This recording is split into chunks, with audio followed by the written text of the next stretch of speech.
राधे राधे दोस्तों, कहानी के चौथे भाग में आप सभी का स्वागत है। डॉक्टर शुक्ला हल्के सांवले रंग के जरा स्थूलकाय से थे। बहुत गंभीर अध्ययन और अध्यापन और उम्र के साथ साथ ही उनकी नम्रता और भी बढ़ती जा रही थी, लेकिन वो लोगों से मिलते जुलते कम थे। व्यक्तिगत दोस्ती उनकी किसी से नहीं थी, लेकिन उत्तर भारत के प्रमुख विद्वान होने के नाते कॉन्फ्रेंसों में, मौखिक परीक्षाओं में, सरकारी कमेटियों में वे बराबर बुलाए जाते थे और इसमें सबसे प्रमुख दिलचस्पी से हिस्सा लेते थे।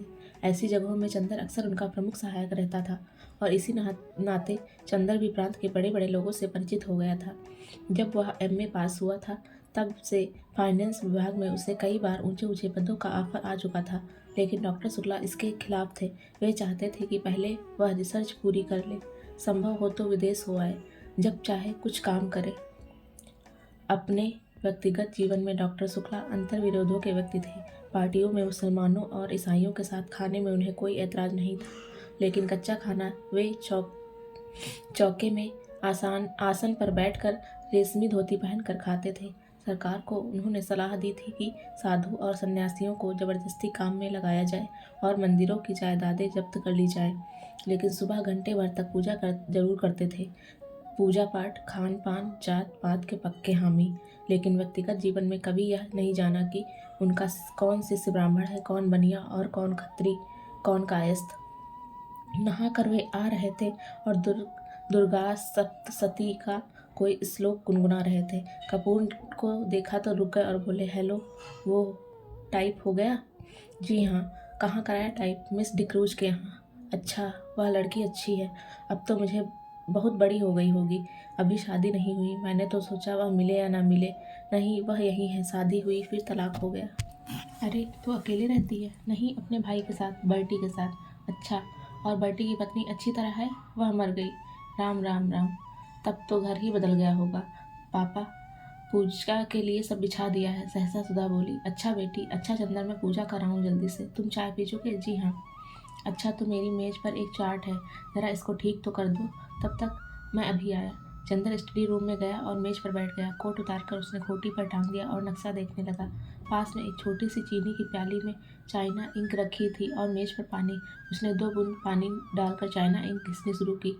इतने में सुधा कमरे में दाखिल। ए सुनो, उसने चारों ओर देखकर बड़े सशंकित स्वर में कहा। फिर झुककर चंदर के कान के पास मुंह लगाकर बोली, चावल की नान खटाई खाओगे? ये क्या बोला है? चंदर ने इंक घिसते घिसते पूछा। बड़ी अच्छी चीज़ होती है, पापा को बहुत अच्छी लगती है। आज हमने सुबह अपने हाथ से बनाई है। ऐ खाओगे? सुधा ने बड़े दुलार से पूछा। लाओ, चंदर ने कहा। ले आए हम लोग, और सुधा ने अपने आंचल में लिपटी हुई 2 नान खटाई निकाल कर मेज पर रख दी। अरे, तस्तरी में क्यों नहीं लाई? सब धोती में घी लग गया। इतनी बड़ी हो गई, सऊ नहीं जरा सी। चंदर ने बिगड़ कर कहा। छिपा करके लाए हैं, फिर ये सकरी होती है कि नहीं? चौके के बाहर कैसे लाते? तुम्हारे लिए तो लाए हैं और तुम ही बिगड़ रहे हो। अंधे के नैन दो, अंधा कहे मेरी आंखें फोड़ी। सुधा ने मुंह बनाकर कहा।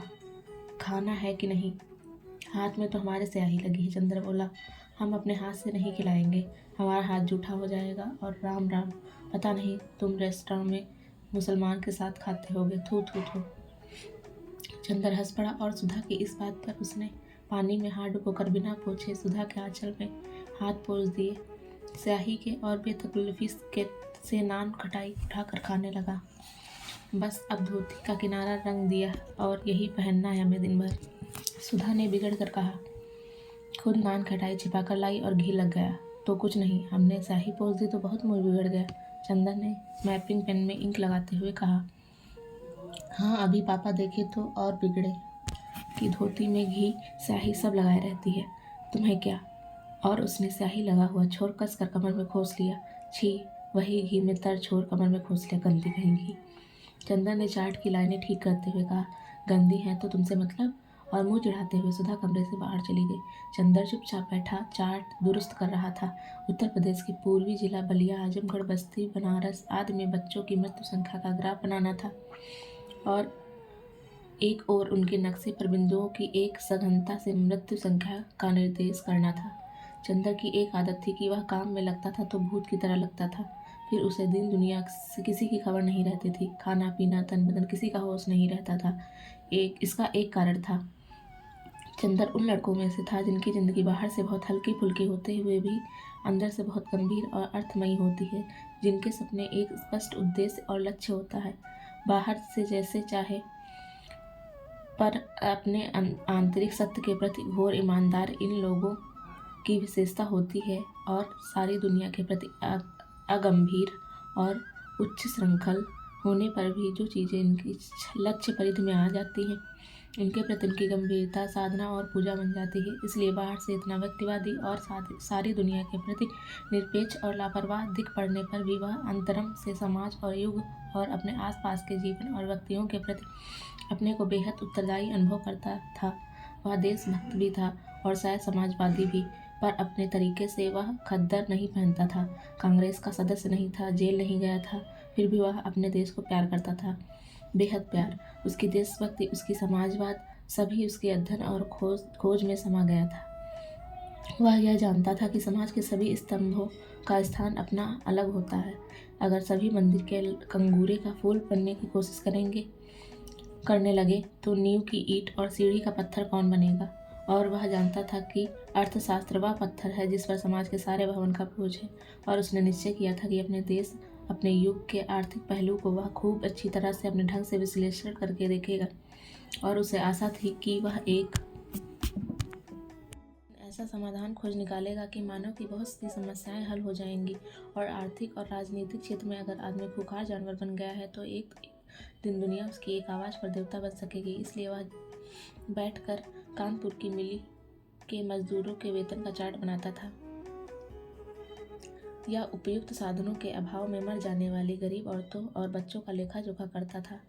उसके सामने अपना कैरियर, अपनी प्रतिष्ठा, अपनी डिग्री का सपना नहीं होता था। उसके मन में उस वक्त वैसा संतोष होता था जो किसी पुजारी के मन में होता है जब वह अपने देवता की अर्चना के लिए धूप दीप नवेद सजाता है। बल्कि चंदर थोड़ा भावुक था। एक बार तो जब चंदर ने अपने रिसर्च के सिलसिले में यह पढ़ा था कि अंग्रेज़ों ने अपनी पूंजी लगाने और अपना व्यापार फैलाने के लिए किस तरह मुर्शिदाबाद से लेकर रोहतक तक हिंदुस्तान के गरीब से गरीब और अमीर से अमीर बाशिंदे को आमुन्सिकता से लूटा, तब वह फूट फूट कर रो पड़ा। लेकिन इसके बावजूद उसने राजनीति में कभी डूब कर हिस्सा नहीं लिया, क्योंकि उसने देखा कि उसके जो भी मित्र राजनीति में गए वे थोड़े दिन बाद बहुत प्रसिद्ध और प्रतिष्ठा पा गए, मगर आदमीयता खो बैठे। अपने अर्थशास्त्र के बावजूद वह यह समझता था कि आदमी की जिंदगी सिर्फ आर्थिक पहलू तक ही सीमित नहीं है, और वह यह भी समझता है कि जीवन को सुधारने के लिए सिर्फ आर्थिक ढांचा बदल देने भर की ज़रूरत नहीं होती है। उसके लिए आदमी का सुधार करना होता है, व्यक्ति का सुधार करना होता है, वरना एक भरे पूरे और वैभवशाली समाज में भी आज के से अस्वस्थ और पाशविक वृत्तियों वाले व्यक्ति रहेंगे तो दुनिया ऐसी ही लगेगी जैसे एक खूबसूरत सजाया महल जिसमें कीड़े और राक्षस रहते हैं। जब वह चार्ट के नक्शे पर कलम चला रहा था तो उसे मालूम नहीं था कि कितनी देर से डॉक्टर शुक्ला उसके पीछे खड़े हो गए हैं। वाह, नक्शे पर तो तुम्हारा बड़ा अच्छा हाथ चलता है। बहुत अच्छा, अब उसे रहने दो। लाओ देखे तुम्हारा काम कैसा चल रहा है। आज तो इतवार है ना। डॉक्टर शुक्ला पास की कुर्सी पर बैठकर बोले, चंदर, आजकल मैं एक किताब लिखने की सोच रहा हूँ। मैंने सोचा कि भारतवर्ष की जाति व्यवस्था का नए वैज्ञानिक ढंग से अध्ययन और विश्लेषण किया जाए। तुम इसके बारे में क्या सोचते हो? व्यर्थ है। जो व्यवस्था आज नहीं तो कल चूर चूर होने जा रही है, उसके बारे में तुमार बांधना और समय बर्बाद करना बेकार है। चंदर ने बहुत आत्मविश्वास से कहा, यही तो तुम लोगों में खराबी है। कुछ थोड़ी सी खराबियाँ जाति व्यवस्था की देख ली और उसके खिलाफ हो गए। एक रिसर्च स्कॉलर का दृष्टिकोण ही दूसरा होना चाहिए। फिर हमारे देश की प्राचीन सांस्कृतिक परंपराओं को तो बहुत ही सावधानी से समझने की आवश्यकता है। यह समझ लो कि मानव जाति दुर्बल नहीं, अपने विकास क्रम में वह उन्हीं संस्थाओं, रीति रिवाजों और परंपराओं को रहने देती है जो उसके अस्तित्व के लिए बहुत आवश्यक है। हाँ, प्रेम विवाह अक्सर असफल होते हैं, लेकिन संभव है वह प्रेम ना होता हो। जहाँ सच्चा प्रेम होगा वहीं कभी असफल विवाह नहीं होंगे। चंदर ने बहुत साहस करके कहा, ओह, ये सब साहित्य की बातें हैं। समाजशास्त्र की दृष्टि से या वैज्ञानिक दृष्टि से देखो। अच्छा, खैर, अभी मैंने उसकी एक रूपरेखा बनाई है, लिखूंगा तो तुम सुनते रहना। लाओ, वह निबंध कहाँ है? डॉक्टर शुक्ला बोले। चंदर ने उन्हें टाइप की हुई प्रतिलिपि दे दी। उलट पुलट कर डॉक्टर शुक्ला ने देखा और कहा, ठीक है। अच्छा चंदर, अपना काम इधर उधर ठीक कर लो। अगले इतवार को लखनऊ कॉन्फ्रेंस में चलना है। अच्छा, कार पर चलेंगे या ट्रेन से? ट्रेन से। अच्छा। घड़ी देखते हुए उन्होंने कहा, अब जरा मैं काम से चल रहा हूँ, तुम यह चार्ट बना डालो और निबंध लिख डालना। पूर्वी जिलों में शिशु मृत्यु प्रांत के स्वास्थ्य विभाग ने एक पुरस्कार घोषित किया है। डॉक्टर शुक्ला चले गए। चंदर ने फिर चार्ट में हाथ लगाया। चंदर के जाने की जरा सी देर बाद पापा आए और खाने बैठ गए। सुधा ने रसोई की रेशमी धोती पहनी थी और पापा को पंखा झलने बैठ गई। सुधा अपने पापा की सिरचढ़ी दुलारी बेटियों में से थी और इतनी बड़ी हो जाने पर भी वह दुलार दिखाने से बाज नहीं आती थी। फिर आज तो उसने पापा की प्रिय नान खटाई अपने हाथ से ही बनाई थी।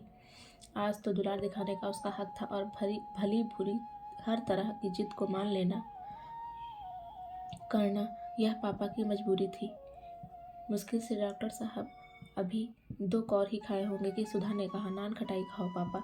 डॉक्टर शुक्ला ने एक नान खटाई तोड़कर खाते हुए कहा, बहुत अच्छी है। खाते खाते उन्होंने पूछा, सोमवार को कौन सा दिन है सुधा?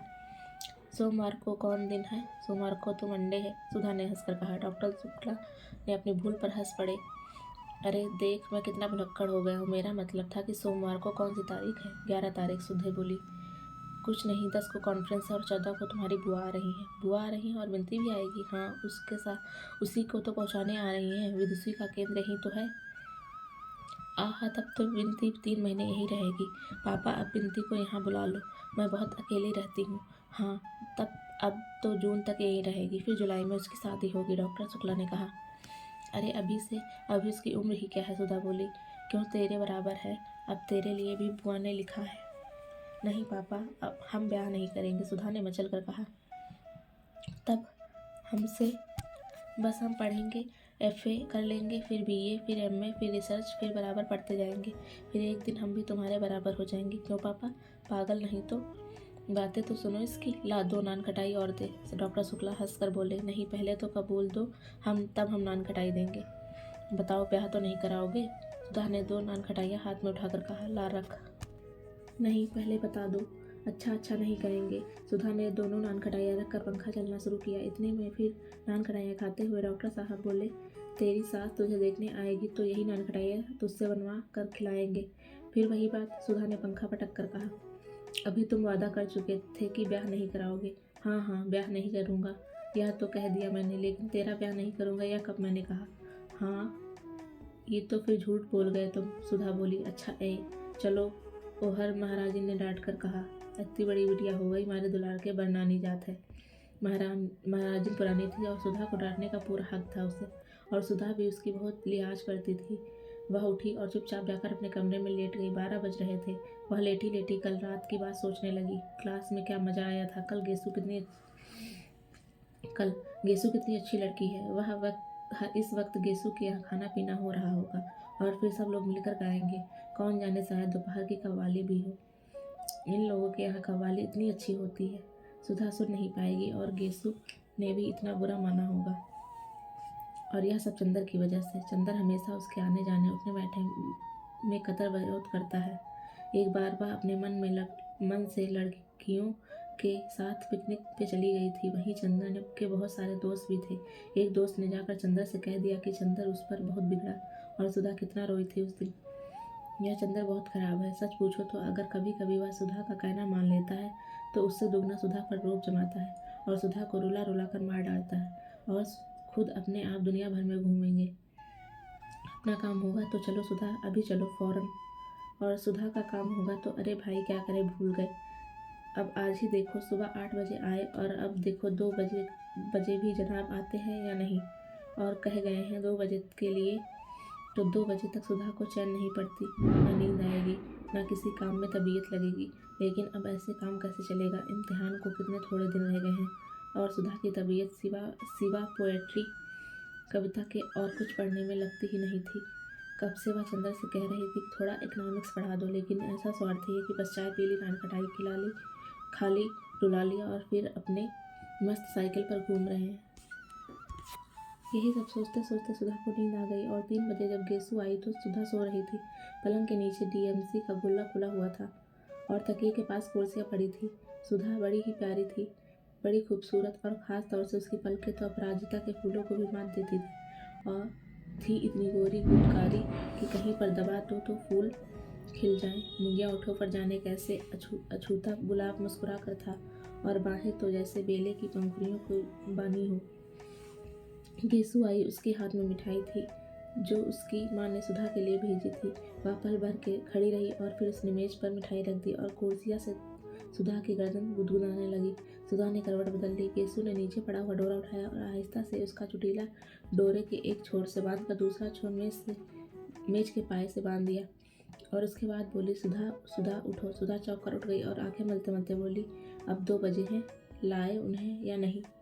ओहो, उन्हें लाए या नहीं? किसे बुलाया था रानी?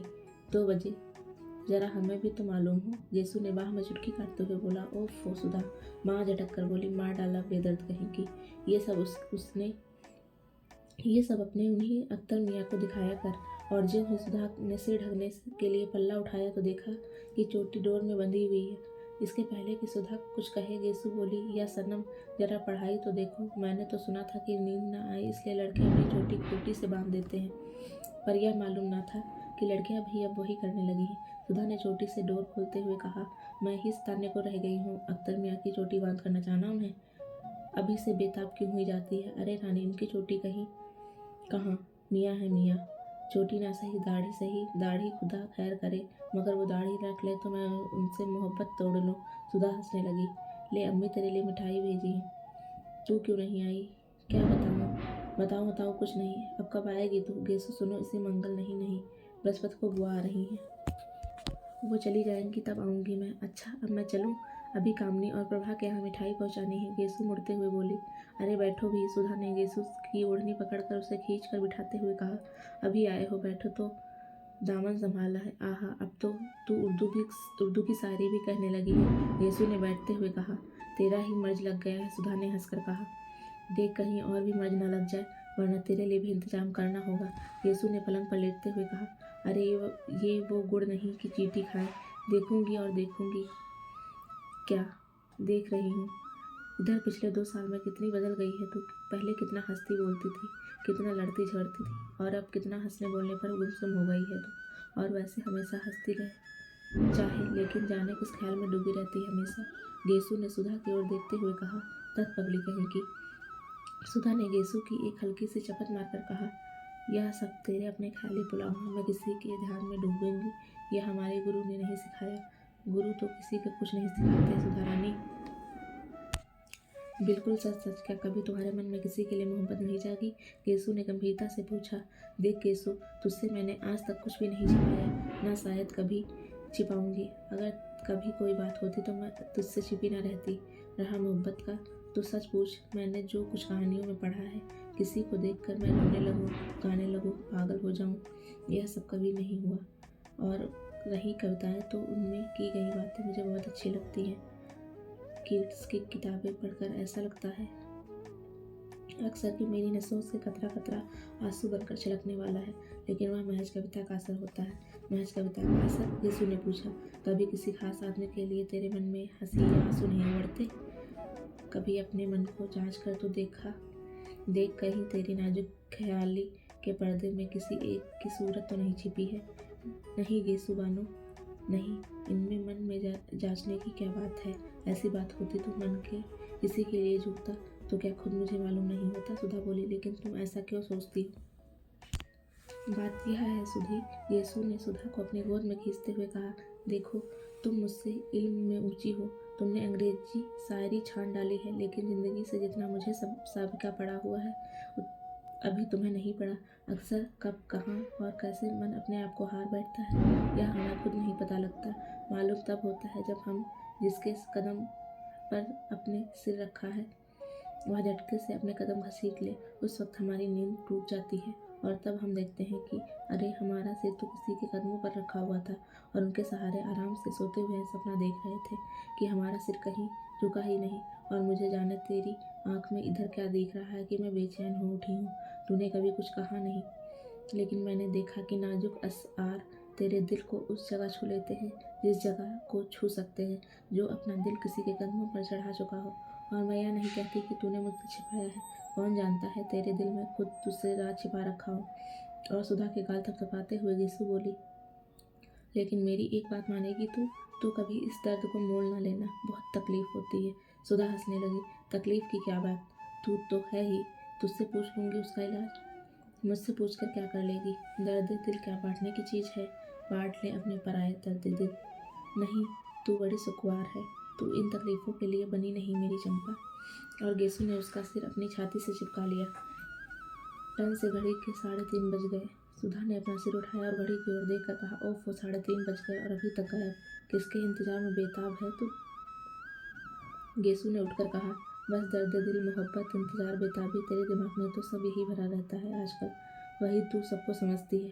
इंतजार इंतजार नहीं, चंदर अभी मास्टर लेकर आएंगे, अब इम्तहान नज़दीक आ रहा है।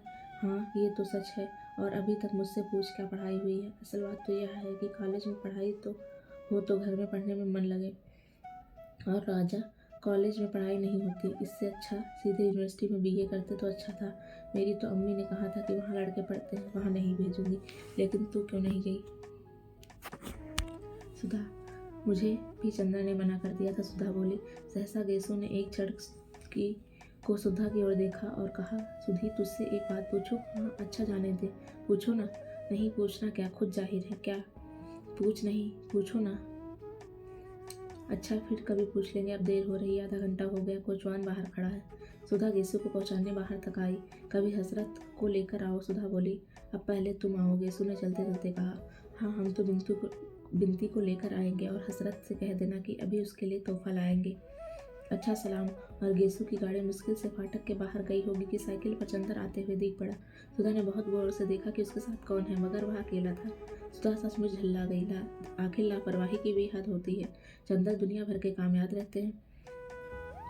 एक सुधा न जाने क्या खार खाए बैठे रहते हो कि सुधा का कोई काम नहीं करेगा। इस बात पर सुधा कभी कभी दुखी हो जाती और घर में किससे वह कहे वह काम के लिए। खुद कभी बाजार नहीं जाती। नतीजा यह होता कि वह छोटी से छोटी चीज़ के लिए मोहताज होकर बैठ जाती थी और काम नौकरों से करवा भी ले। पर अब मास्टर तो नौकर से नहीं ढूंढवाया जा सकता। ऊन तो नौकर नहीं पसंद कर सकता, किताबें तो नौकर नहीं ला सकता। और चंदर का यह हाल है। इसी बात पर कभी कभी उसे रुलाई भी आ जाती थी। चंदर ने आकर बरामदे में साइकिल रखी और सुधा का चेहरा देखते ही वह समझ गया। काहे मुंह बना रखा है? 5 बजे मास्टर साहब आएंगे तुम्हारे, अभी उन्हीं के यहाँ से आ रहे हैं। बिसरिया को जानती हो, वहीं आएंगे। और उसके बाद चंदर सीधा स्टडी रूम में पहुंच गया। वहां जाकर देखा तो आराम से कुर्सी पर बैठे बैठे डॉक्टर शुक्ला सो रहे थे। अतः उसने अपना चार्ट और पेन उठाया और ड्राइंग रूम में आकर चुपचाप काम करने लगा। बड़ा गंभीर था वह। अब इंक घोलने के लिए उसने सुधा से पानी नहीं मांगा और खुद गिलास लाकर आंगन में पानी लेने लगा। तब सुधा समझ गई कि आज दिमाग कुछ बिगड़ा है। वह एकदम तड़प उठी। करे क्या करे वह? वैसे चाहे वह चंदर से कितना भी ढीठ क्यों ना हो, पर चंदर गुस्सा रहता था तब सुधा की रूह कांप जाती थी। उसकी हिम्मत नहीं पड़ती थी कि वह कुछ भी कहे, लेकिन अंदर ही अंदर वह इतना परेशान हो उठती थी कि बस। कई बार वह किसी न किसी बहाने से ड्राइंग रूम में आई, कभी गुलदस्ता बदलने, कभी मेज पोस्ट बदलने, कभी अलमारी में कुछ रखने, कभी अलमारी में से कुछ निकालने। लेकिन चंदर की निगाहें चार्ट पर गड़ी रही। उसने सुधा की ओर देखा तक नहीं। सुधा की आंख में आंसू छलक आया और वह चुपचाप कमरे में चली गई और वहां लेट गई। थोड़ी देर पड़ी रही। पता नहीं क्यों वह फूट फूट कर रो पड़ी। खूब रोई। फिर मुंह धोकर आगे पढ़ने की कोशिश करने लगी। चंदर ने चार्ट बनाना भी बंद कर दिया और वह कुर्सी पर सिर टेक के छत की ओर देखता हुआ न जाने क्या सोच रहा था। वह जाकर सामने बैठ गई तो चंदर ने चौंक कर सिर उठाया और फिर चार्ट की ओर को सामने खिसका लिया। सुधा ने बड़ी हिम्मत करके कहा, चंदर, क्या बड़े भर रहा है गले से? चंदर बोला, इधर देखो। सुधा ने बहुत दुलार से कहा। क्या है? चंदर ने उधर देखते हुए कहा। अरे सुधा, तुम रो क्यों रही हो? हमारी बात पर नाराज हो गए तुम? हम क्या करें, हमारा स्वभाव ही ऐसा हो गया है। पता नहीं क्यों तुम पर इतना गुस्सा आ जाता है। सुधा के गाल पर 2 बड़े बड़े मोती छलक आए। अरे पगली, मालूम होता है तुम्हारा तो दिमाग बहुत जल्दी खराब हो जाएगा। हमने तुमसे कुछ कहा है? कह लेते तो हमें संतोष हो जाता। हमने कभी तुमसे कहा है कि तुम कहा मत करो कुछ, गुस्सा मत हुआ करो, मगर तुम तो फिर गुस्सा मन ही मन छिपाने लगते हो। इस पर हमें रुलाई आ जाती है। नहीं सुधी, तुम्हारी बात नहीं है और हम गुस्सा भी नहीं है। पता नहीं क्यों मन बड़ा भारी भारी सा लग रहा है। क्या बात है? अगर बता सको तो बताओ, वरना हम कौन है तुमसे पूछने वाले। सुधा ने बड़े ही करुण स्वर में जवाब दिया। तो तुम्हारा दिमाग खराब हुआ है। हमने कभी तुमसे कोई बात छिपाई? जाओ अच्छी लड़की की तरह मुंह धोकर आओ। सुधा उठी और मुंह धोकर आकर बैठ गई।